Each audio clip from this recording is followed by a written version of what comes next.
No 11º dia oficial de campanha eleitoral, nós vamos saber o que os primeiros 4 colocados nas pesquisas de opinião vêm declarando durante entrevistas e também lives, as transmissões ao vivo pela internet.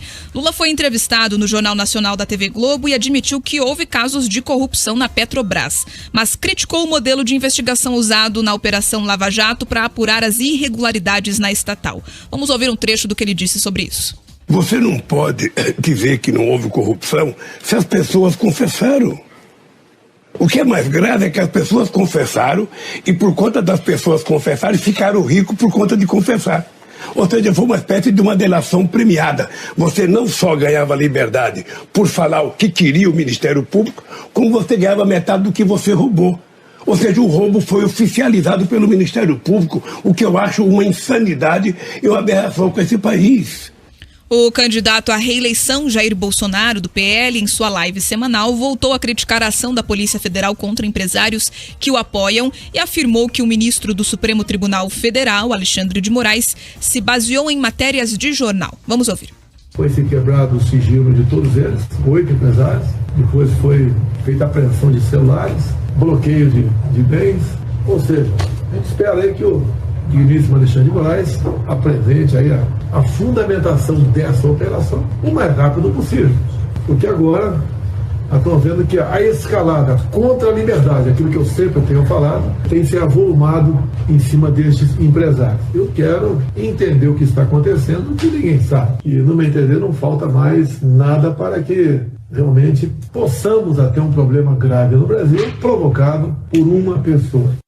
Ciro Gomes, do PDT, concedeu entrevista para a Jovem Pan. Ele comparou os candidatos Lula e Bolsonaro e afirmou que os dois possuem o mesmo tipo de gestão na economia. Vamos acompanhar.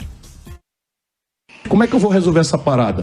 Negociando em gabinete, trocando emenda, deixando roubar 40% e eu virar testa de ferro de ladrão? Elejo o Lula. Elejo o Bolsonaro. Eu quero mudar o Brasil e quero que o povo me ajude a mudar, senão eu não quero ser presidente. Já Simone Tebet, a candidata pelo MDB, esteve no Rio de Janeiro participando da sabatina realizada pela Rádio CBN, pelos jornais O Globo e Valor Econômico. Na entrevista, ela defendeu o teto de gastos.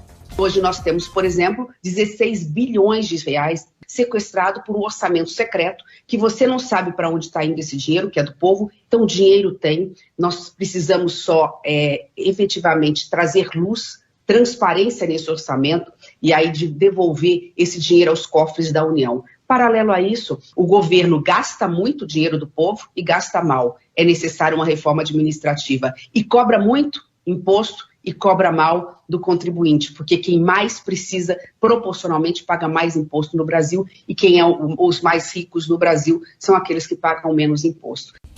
A gente vê então os dois principais candidatos do polo, dessa polarização, conversando sobre assuntos que os próprios eleitores deles já têm conhecimento, que gera inclusive bastante engajamento nas redes sociais, os pontos trazidos pelos dois candidatos.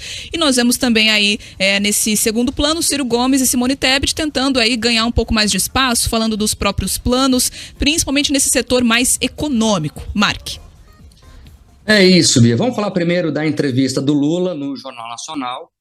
E a primeira impressão que a gente tem é que pegaram mais leve com o Lula. Acho que ficou bem claro isso.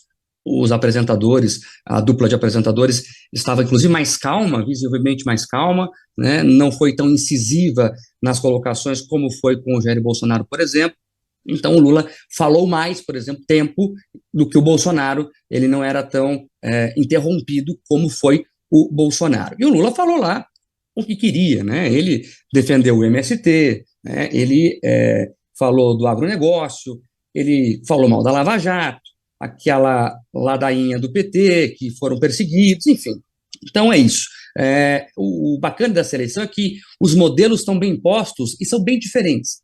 Então o Lula vai defender as bandeiras de esquerda e ele está fazendo isso de uma forma bem transparente, e o Bolsonaro, já vem com essa pauta que ele defende muito, a verdade, das liberdades, critica mais uma vez a ação da Polícia Federal por ordem do Supremo Tribunal Federal contra os empresários, faz uma cobrança importante. A gente já fez essa cobrança aqui ontem, inclusive. É importante que o STF traga à mídia, traga à baila os fundamentos dessa operação.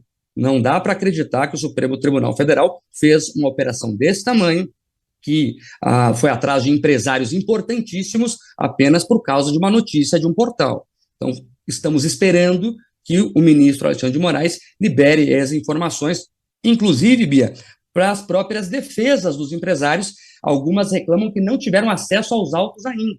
Então, você veja como é que o advogado vai trabalhar se ele não sabe sequer o que o cliente dele está sendo acusado de verdade. E a Simone Tebet tem uma agenda reformista, né? É uma boa agenda, é um tema importante, inclusive que deve ser debatido em outros momentos por todos os candidatos. E o Ciro Gomes faz uma bravata ali, né, Bia? Olha, eu não vou negociar, senão não quero ser presidente. Veja, ele sabe que a chance dele vencer o pleito, pelo menos segundo as pesquisas, é muito reduzida. Então faz bravata. Um presidente que tem a chance real de vitória, ele tem que conversar com o Congresso. Não tem jeito. Né? São 3 poderes e o Congresso é muito importante e o presidente tem que conversar com o Congresso. Eu concordo, óbvio, que não dá para fazer o toma lá da cá, né, e esses governos de coalizão que chamam por aí, mas tem que negociar com o Congresso, isso é uma coisa óbvia. É uma coisa óbvia, inclusive, que está demonstrada já nesse processo democrático, né?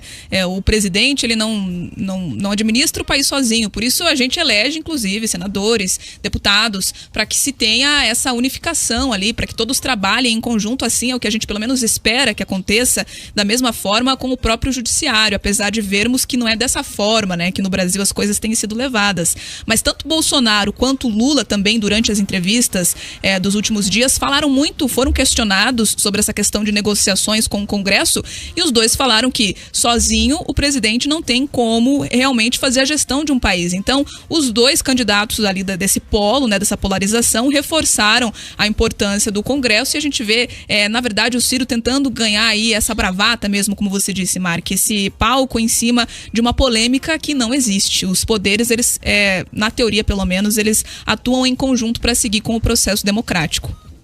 Bia, vamos relembrar aqui que o Bolsonaro já sofreu, inclusive, por ter uma postura parecida com o que o Ciro está falando aí. No começo do governo, ele tentou enfrentar o Congresso, né, e aí teve várias pautas do governo paralisadas por lá. Todo mundo lembra aqui como é que foi os 2 primeiros anos de gestão do Bolsonaro em relação ao Congresso. Ele bateu de frente, e não conseguiu tocar o governo. Aí, quando ele resolveu conversar, né, e ele era cobrado por isso, as pessoas diziam que ele tinha que conversar, que ele tinha que ampliar, tinha que fazer política. Aí também caiu no colo do Centrão. Então, é muito complexo isso. E é por isso que é importantíssimo que as pessoas tenham consciência e votem direito para deputado e para senador. O Congresso é essencial para a República funcionar. Geralmente a pessoa perde muito tempo, na verdade investe muito tempo na escolha do candidato a governo, à presidência, e deixa como uma segunda opção os deputados e senadores. Não tem que ser assim. Tão importante como o voto de presidente é o voto dos parlamentares. Então, olho vivo, porque o Congresso é o extrato da sociedade. Então, se a gente não ficar de olho em quem entra no Congresso, não adianta votar no presidente e achar que ele vai resolver tudo. Não vai. Um fato é isso, Mark, de que as pessoas não prestam atenção em quem elas elegem para o legislativo, que nós já mostramos aqui pesquisas feitas por institutos oficiais, mostrando que mais de 50% dos eleitores entrevistados esqueceram em quem eles votaram para deputado e senador nas eleições passadas. Então, só trazendo mais uma vez esse dado para reforçar a importância da escolha do voto no momento de eleger um deputado estadual, um deputado federal e também um senador, porque eles também te representam. Eles, inclusive, votam as leis que você vai ser submetido na sequência. O governador, o presidente, sanciona, administra economicamente o país, o estado, mas quem faz as leis, quem leva as propostas da população para o meio político é, de fato, o legislativo. Agora, 4 horas e 30 minutos.